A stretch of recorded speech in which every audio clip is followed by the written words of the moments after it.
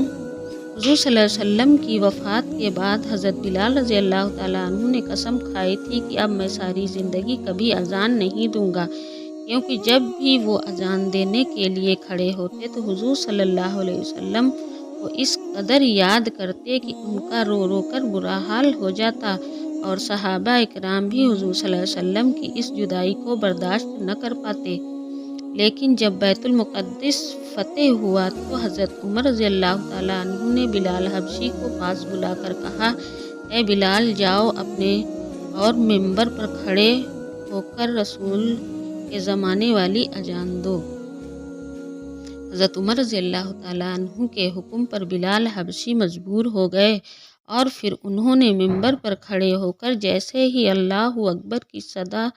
بلند کی تو حضور صلی اللہ علیہ وسلم کو یاد کر کے صحابہ اکرام کے رونے کی آوازیں ہر طرف گونجنے لگیں، اور ایسا لگ رہا تھا جیسے دل پھٹ کر منہ کو آ جائے گا۔ حضرت عمر کا رو رو کر برا حال ہو گیا، اور پھر کھڑے ہو کر خطبہ دیا کہ اے لوگو، بچپن میں میرا باپ خطاب مجھے اس بات پر مارتا تھا کہ میں بکریاں سنبھال نہیں پاتا تھا، اور میرا باپ مجھے طعنہ دیتا تھا کہ اے عمر، تو زندگی میں کیا کر پائے گا، تجھے کچھ بکریاں بھی نہیں سنبھالنی آتی۔ لیکن آج رسول اللہ صلی اللہ علیہ وسلم کی غلامی نے عمر کو اتنی بڑی حکومت کا بادشاہ بنا دیا۔